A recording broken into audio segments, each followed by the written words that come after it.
Welcome back to our channel.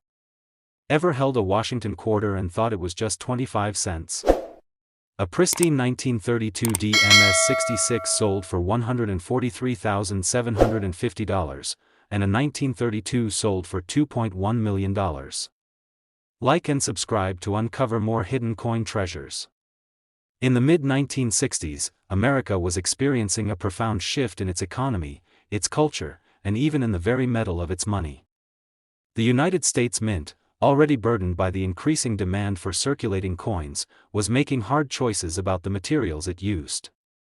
Silver, which for decades had been the defining element of quarters, was rapidly becoming too expensive to sustain.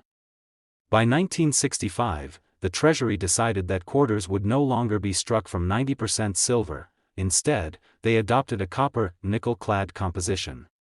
The Washington quarter, a coin that bore the dignified profile of the nation's first president since 1932, was now being minted in a less noble metal. It was a time of transition, of adjustment, and in that uncertain moment, the potential for mistakes quietly grew. Production was frantic. Mint workers, forced to keep up with extraordinary public demand, handled thousands of planchets each hour, ensuring presses ran almost non-stop. In Philadelphia and Denver, the clamor of striking dies and conveyor belts masked the fact that not every planchet entering the press was quite as it should have been. On rare occasions, a few 1964 silver planchets, left behind in bins or tucked into machinery, found their way into the presses alongside the new clad blanks. What came out of those presses was ordinary at first glance, indistinguishable to the untrained eye, yet those accidental survivors carried with them a trace of an earlier era. For years, no one seemed to notice. 1965 quarters moved through hands quickly, clinking into cash registers, tucked into change purses, spent at diners, forgotten in car ashtrays. They looked the same to most Americans: bright, round, dependable. Yet among them, hidden like whispers in a crowd, were a few whose luster and ring sounded just a little different. And eventually, decades later, one landed in the palm of a collector who had spent much of his life searching for exactly this kind of anomaly. He didn't know it at first. He was simply counting his change one night after picking up a sandwich and a coffee, the kind of habit that over the years had become second nature. Every quarter, dime, and nickel was examined as it passed through his fingers, his eyes attuned to tiny deviations others overlooked. He always said you never knew when fate might smile. That night, he paused over a quarter whose edges gleamed more brightly than the rest. He frowned, holding it closer under his kitchen light, the coin warm from his hand. Something was odd. He flipped it back and forth, noting the date, 1965. His brow furrowed.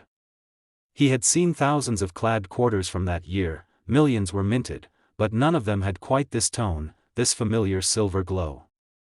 He dropped it on the counter, and the sound it made rang clearer and higher than the duller clink of copper-nickel. His heart quickened. He had learned long ago that the ear sometimes detects what the eye cannot. The next morning, armed with his scale and caliper, he confirmed what he already suspected. The weight was wrong, by just enough to matter. This wasn't the 5.67 grams of the new clad composition, but a fraction over 6.25 grams, the hallmark of a silver planchet. His fingers trembled as he measured the thickness, checked the edge, studied the reeded rim.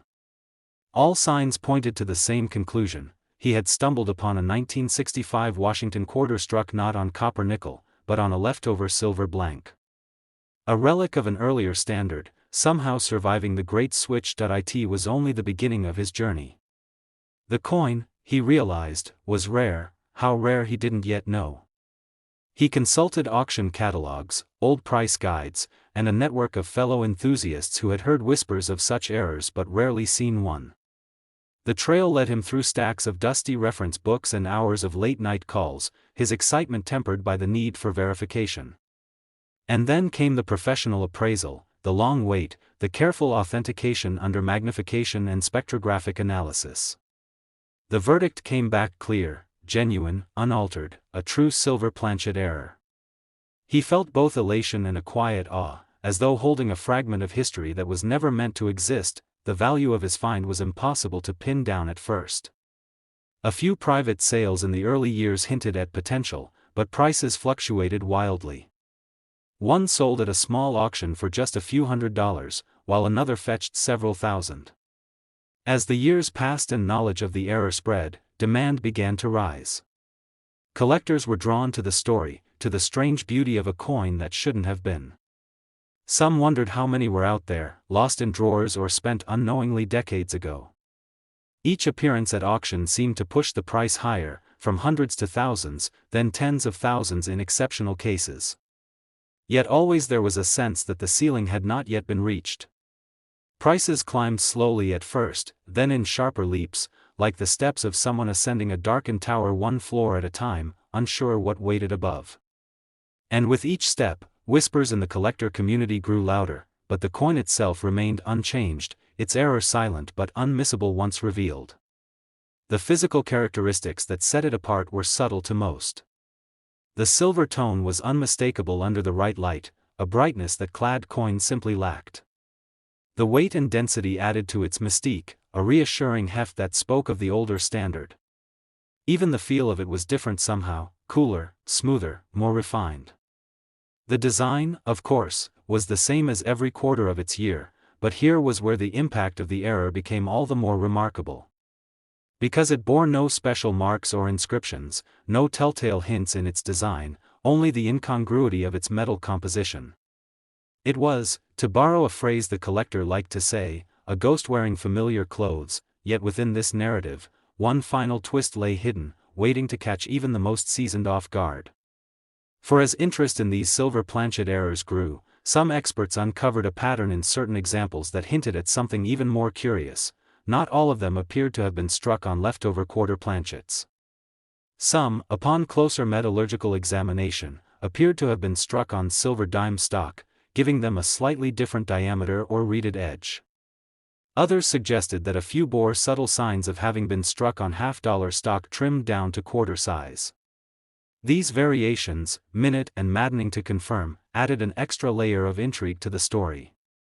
No longer was it just a matter of leftover blanks from the prior year, it seemed the chaos of 1965's transition period may have caused a cascade of mismatched materials finding their way into presses in ways no one could have fully accounted for. The collector himself eventually came to believe that his own example, while unmistakably silver, might not be identical to others discovered later. This possibility only deepened the mystery and drove his fascination. Today, his coin sits in a secure holder, graded and certified, though he still takes it out now and then to feel its weight and hear its distinctive ring.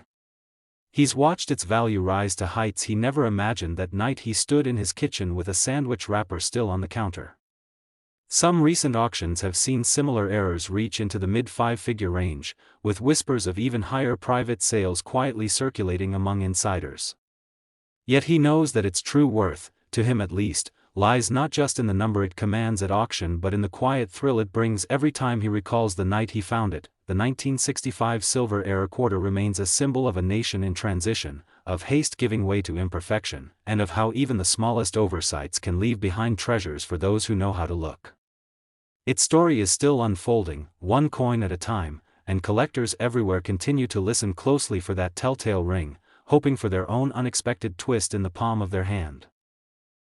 In the mid-1980s, the United States Mint was deep into its third decade of producing copper, nickel-clad coins, a practice begun in the mid-1960s when rising silver prices forced a change in composition. By 1985, the Washington quarter was a workhorse of American commerce, struck by the millions and distributed nationwide in an endless flow of change drawers and cash registers. The familiar profile of George Washington on the obverse and the proud eagle on the reverse remained unchanged since 1932, a quiet testament to consistency in a country that had seen so much change. At the Philadelphia Mint, the presses ran tirelessly, striking more than 775 million quarters that year alone. In Denver, another 520 million rolled out. It was a year marked by efficiency, with modernized machinery designed to keep pace with demand and to minimize the mistakes of earlier eras. And yet, even in this era of automation and routine, a few errors still slipped through, unnoticed at first but destined to change hands in quiet anonymity until someone finally paid close enough attention. One evening years later, a longtime collector sat at his desk sorting through a box of circulated coins he had picked up from a bank just that afternoon. He had always found it calming, the ritual of sifting through quarter after quarter, searching for anomalies. The 1980s had never been a particularly exciting era for collectors, but he believed rare things could emerge from the most ordinary places. As he neared the bottom of the box, he pulled out a 1985 quarter that caught his eye. He couldn't say exactly why at first. It felt just slightly different in his fingers, as though it carried more heft than its neighbors. He turned it over, studying the familiar designs, then looked closer at the edges. The reading seemed sharper somehow, more defined. Under his desk lamp, the surface gleamed with a brightness that felt unusual for a clad coin of its age. Something about it called for closer inspection that he dropped it on the table next to another quarter. The sound it made was strange. Not dull, but brighter, clearer, with a ring that made him stop what he was doing. He tested it again. That same distinctive chime rang out. His pulse quickened. He fetched his scale and carefully weighed the coin. The result made him sit back in his chair, eyes wide. The number displayed was well above the expected 5.67 grams of a copper, nickel-clad planchet. Instead, it edged closer to the weight of a silver planchet. But that couldn't be right, he thought. No quarters had been struck in silver since 1964. Still, the evidence was in his hands. The next few days were a blur of research and phone calls. He consulted his trusted references, combed through articles about known mint errors, and even reached out to experts who specialized in off-metal mistakes. One conversation after another confirmed his suspicion. Somehow, his 1985 quarter had been struck on the wrong planchet. Whether it was a leftover silver blank somehow retained from decades earlier, or a foreign coin planchet that had slipped into the press by accident, it was clear this was no ordinary quarter. The confirmation brought a wave of emotions, disbelief, then exhilaration, and finally determination. He had to know just how rare it was, and what kind of place it held in the world of collectors.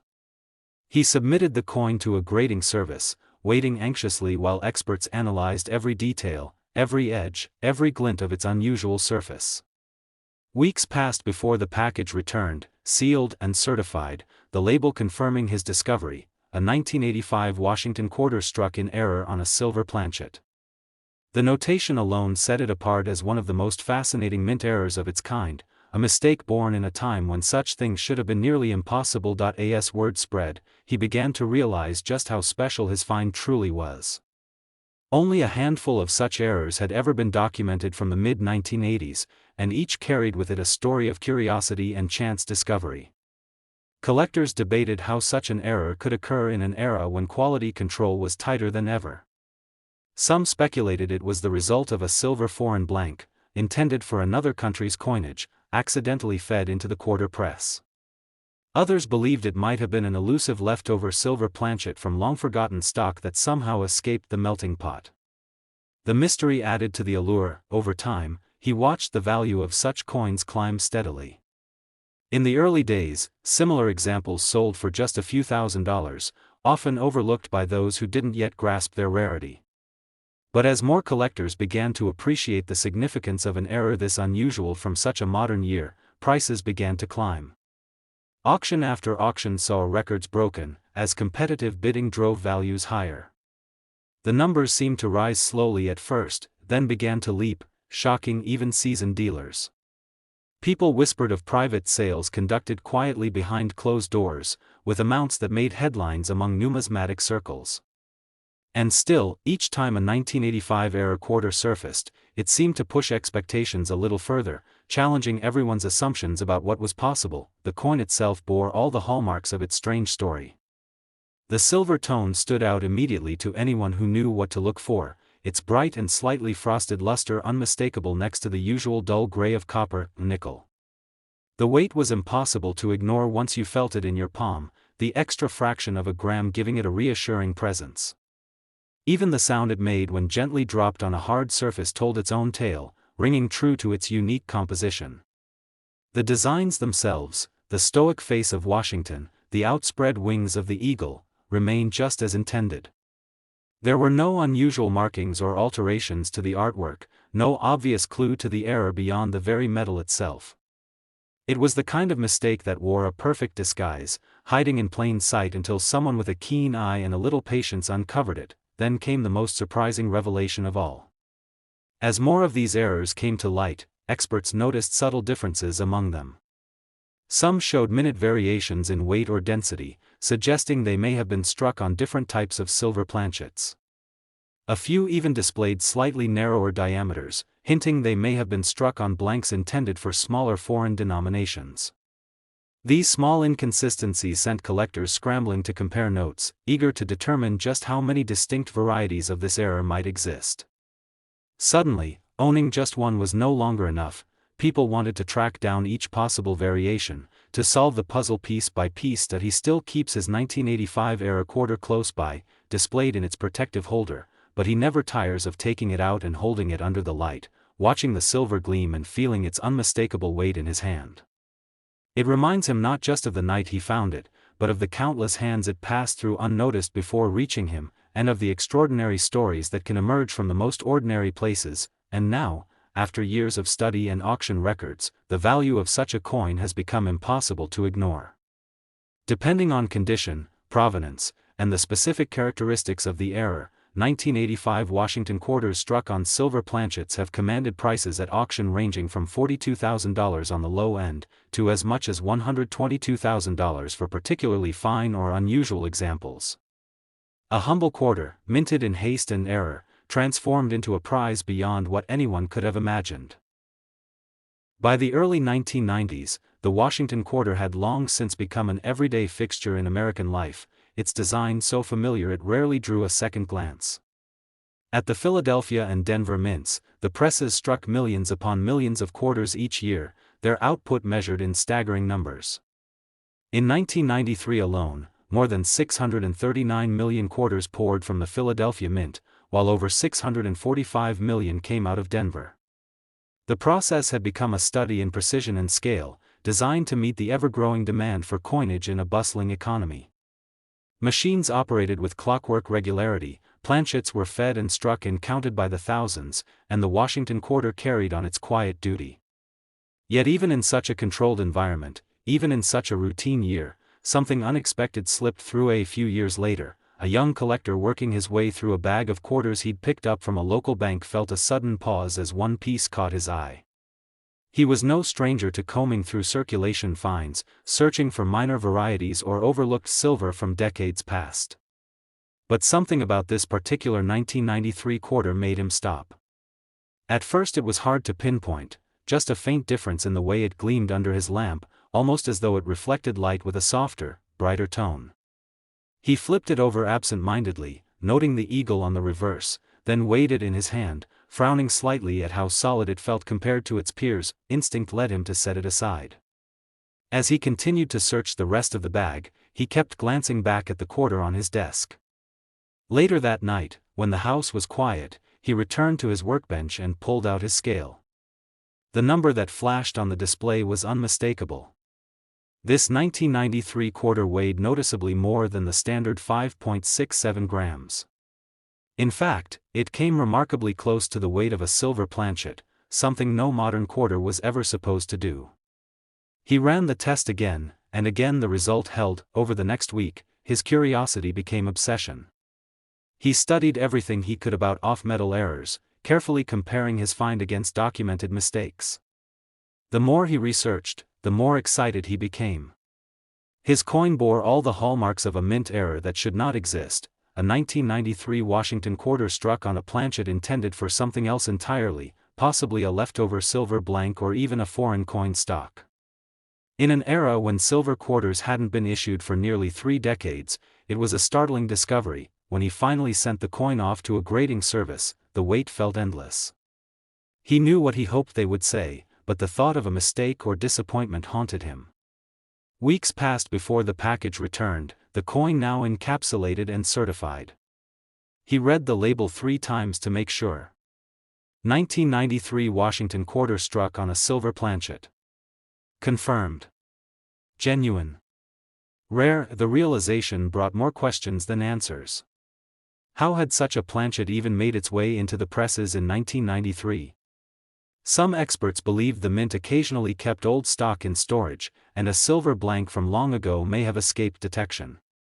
Others suggested it could have been a foreign planchet of similar size and weight that was accidentally mixed in with U.S. stock.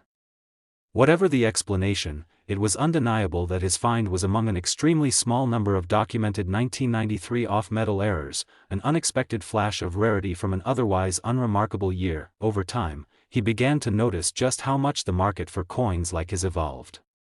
In the beginning, such errors were undervalued, dismissed as little more than curiosities by those who didn't fully appreciate their significance. But as collectors began to recognize the improbability of finding a silver-based error from such a modern date, demand grew. Auction records climbed steadily, and each fresh discovery added fuel to the fire. The few documented examples from 1993 became the subject of fierce bidding wars, with each coin bringing more than the last. There was something uniquely compelling about the error, too. Unlike other mistakes that displayed clear visual flaws, a double die, an off-center strike, this one was subtle, almost invisible to anyone who didn't know how to look. The designs were perfect, the edges clean, the surfaces flawless.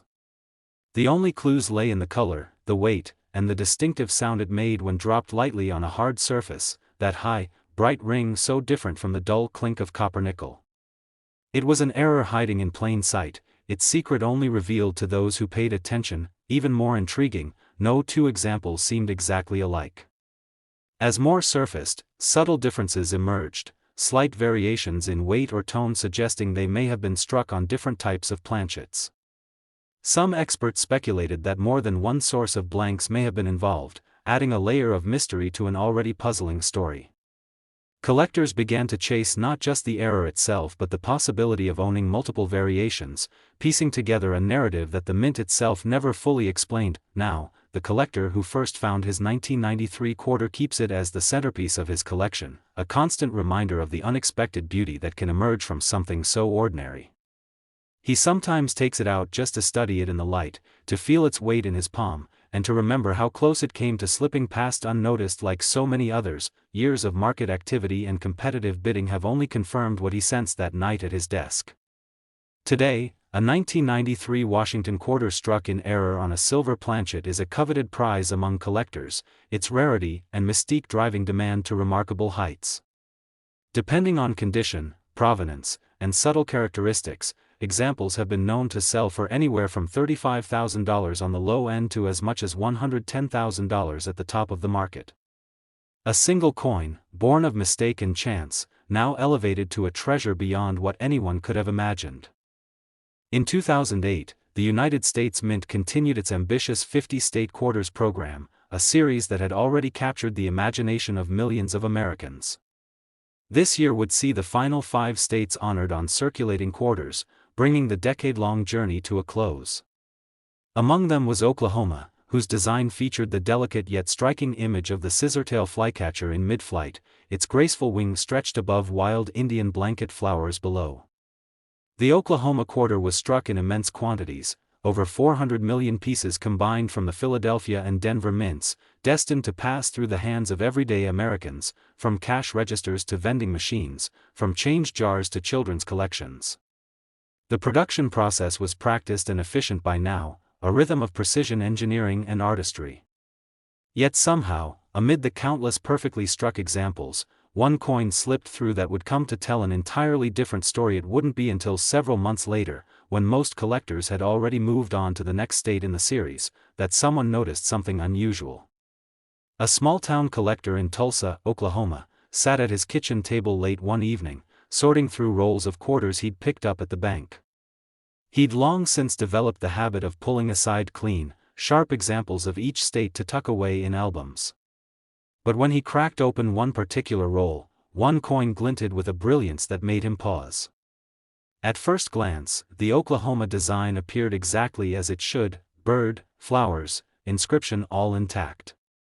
But the way it reflected light was somehow different, more lustrous, more silvery. He turned it over, studying the eagleless reverse unique to the state series, and then flipped it back again. Something about the color and texture of the coin seemed off.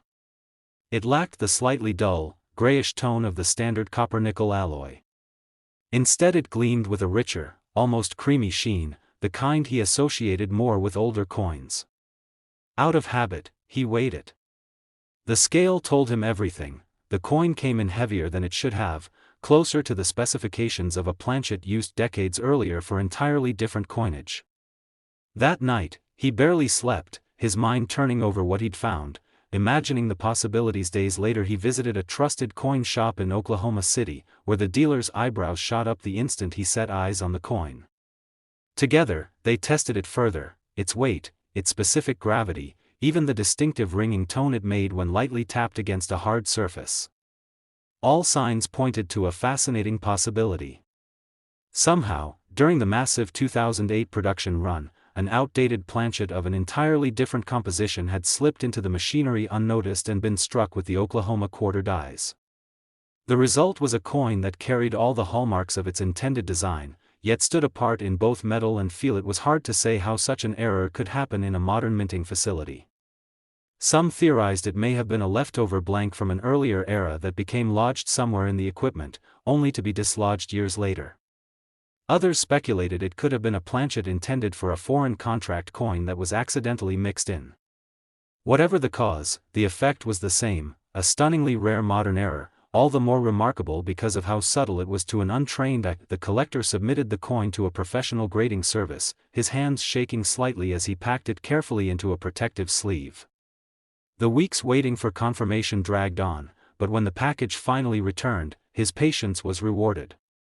There, printed clearly on the label inside the slab, was the verdict he'd hoped for: 2008 D Oklahoma State quarter struck on an off-metal planchet. Certified. Genuine. Rare. Over the next few years, he watched with fascination as interest in his discovery grew. At first, only specialists and error collectors seemed to take notice, intrigued by the idea that such a modern coin could carry such a significant mistake. But as word spread, so did demand. More examples surfaced, though still extremely few, and each new discovery seemed to add more mystery than clarity. Were these all struck on the same kind of blank, or were different off-metal planchets involved? Why Oklahoma, of all designs? No definitive answers emerged, only more speculation and growing appreciation for the oddity of it all. The market began to respond in kind. Auction houses started including these rare 2008 Oklahoma errors in their catalogs, touting their unique place in modern minting history.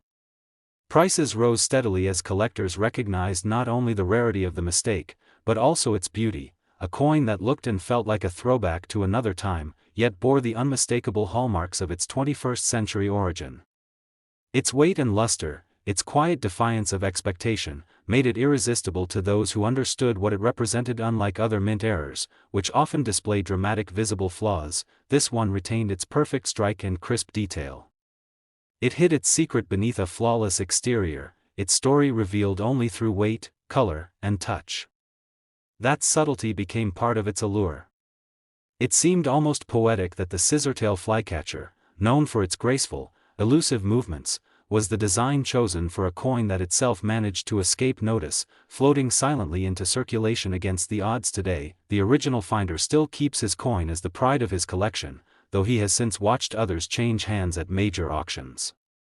The value of this quiet error has surprised even seasoned collectors, climbing with each passing year as its significance becomes better understood. Depending on condition and the particulars of each example, these remarkable 2008 Oklahoma State quarter errors now command anywhere from $30,000 on the lower end to as much as $90,000 for the finest known pieces, a stunning testament to the power of chance and the beauty of imperfection.